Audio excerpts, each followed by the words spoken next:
तो आज प्रधानमंत्री नरेंद्र मोदी के इस अमेरिकी दौरे का सबसे अहम पड़ाव है, जब आज प्रधानमंत्री नरेंद्र मोदी इसी व्हाइट हाउस में अमेरिकी राष्ट्रपति जो बाइडेन के साथ मुलाकात करेंगे। लेकिन इस रिश्ते की मजबूती की एक झलक तब भी दिखाई दी जब प्रधानमंत्री नरेंद्र मोदी और उपराष्ट्रपति कमला हैरिस की मुलाकात हुई। दोनों ने एक दूसरे के लिए संदेश सामने रखा, जिसमें प्रधानमंत्री नरेंद्र मोदी ने गर्मजोशी से स्वागत करने पर धन्यवाद दिया, तो दूसरी तरफ कमला हैरिस ने इस बात की प्रशंसा की कि कोविड की दूसरी लहर में जिस तरह से भारत ने उस पूरी चुनौती का सामना किया, इस सब का जिक्र किया। और ये भी कहा कि चाहे वो व्यापार का क्षेत्र हो, निवेश हो या फिर जलवायु परिवर्तन, इन तमाम मुद्दों पर एक साथ काम करने के लिए बहुत कुछ है।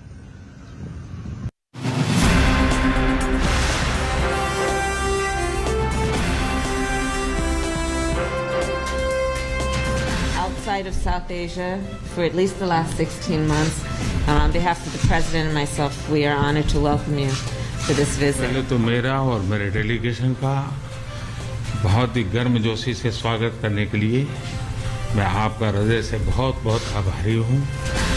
ये भारत और अमेरिका के संबंधों की नई इबारत लिखे जाने की शुरुआत है।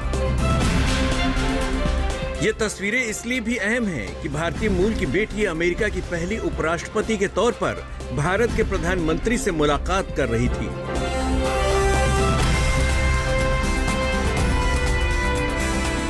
जो बाइडेन की सरकार भारत के साथ अपने संबंधों को कितना अहमियत देती है, पीएम मोदी के साथ मुलाकात में इसकी झलक साफ दिखाई दी। औपचारिक मुलाकात के बाद दोनों नेता जिस तरह संवाद करते नजर आए, वो इस बात का संकेत है कि दोनों देश आपसी सहयोग के मुद्दों को लेकर बेहद गंभीर हैं। उपराष्ट्रपति कमला हैरिस और पीएम मोदी व्हाइट हाउस में चहलकदमी करते हुए बात कर रहे थे। मुलाकात से पहले भी दोनों देशों की तरफ से जारी किए गए बयान में उपराष्ट्रपति कमला हैरिस ने दोनों देशों की साझेदारी और सहयोग बढ़ाने पर जोर दिया।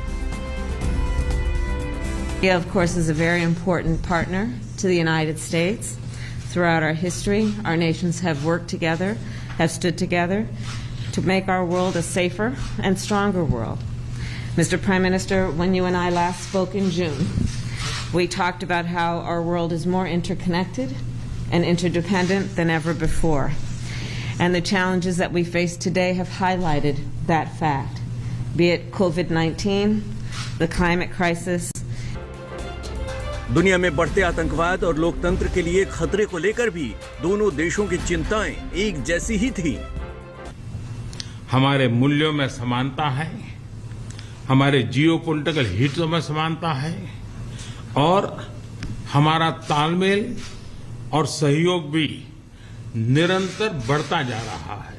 Finally, as democracies around the world are under threat, it is imperative that we defend democratic principles and institutions within our respective countries and around the world, and that we maintain what we must do to strengthen democracies at home. PM Modi ने इस मौके पर उन चुनौतियों का भी जिक्र किया जिससे बाइडेन की नई सरकार जूझ रही है। राष्ट्रपति बाइडेन और आपने अत्यंत चुनौतीपूर्ण माहौल में अमेरिका का नेतृत्व संभाला और बहुत ही कम समय में कई उपलब्धियां हासिल की हैं। कोविड हो, क्लाइमेट हो या फिर क्वाड। उपराष्ट्रपति कमला हैरिस ने भारत के साथ मजबूत संबंधों की अहमियत पर जोर दिया। मुलाकात के दौरान शिक्षा, स्वास्थ्य, अंतरिक्ष कार्यक्रम और जलवायु परिवर्तन जैसे मुद्दों पर भी बात हुई। पीएम मोदी ने साझा बयान जारी करते हुए उपराष्ट्रपति कमला हैरिस को भारत आने का न्योता भी दिया। एक्सेलेंसी, आपकी ये विजय यात्रा ऐतिहासिक है।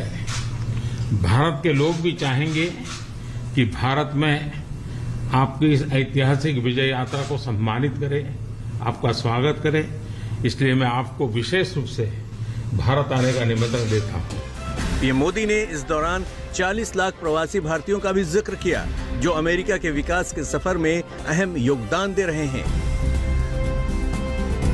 कुल मिलाकर उपराष्ट्रपति कमला हैरिस से हुई मुलाकात के बाद ये तय हो गया है कि भारत और अमेरिका सामरिक और आर्थिक संबंधों के साथ एक मजबूत साझेदार के तौर पर अपनी दोस्ती जारी रखेंगे।